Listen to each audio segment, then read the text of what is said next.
When I was a child, my grandfather told me that if a mountain could talk, it would tell us stories about princesses, dragons, and witches. But even though I'm not a mountain, I'm going to tell you my own story, which is even more fantastic.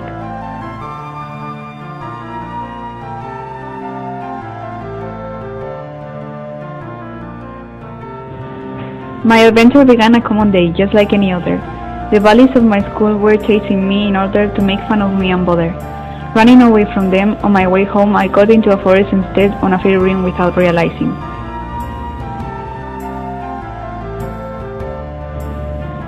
I fell into a hole, or so I thought. Alright, let's make a pause. In case that you don't know what a fairy ring is, I will explain it. According to European mythology, a fairy ring is a door that connects the human world with a different one. Now that you know it, let's continue with the story.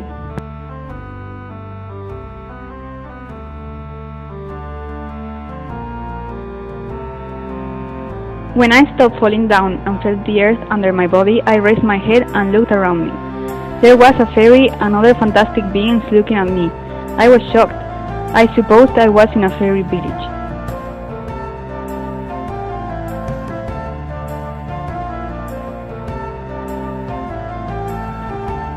The fairies, using signs and gestures, tried to explain to me that I wasn't able to go back to my world at that moment and that they would take care of me. At the beginning, everything was very strange for me, but little by little, I got used to it and became friend of the fairies. They tried to teach me their language and their customs. The most interesting were these ones: Bone Night, Taming Unicorns, and the Game of the Frog. In the Game of the Frog, the fairies fly around a pond while the frogs try to catch them.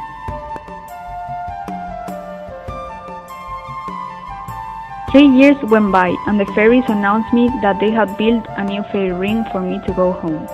But to the surprise, I didn't want to. After living in a wonderful world for 3 years, I didn't want to return to another one full of violence where people kill each other with no reason. Why would I want to go back?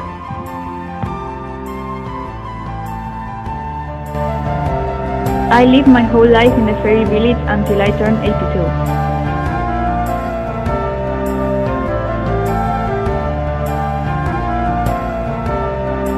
When I decided I wanted to return to my own world to see it one more time before death.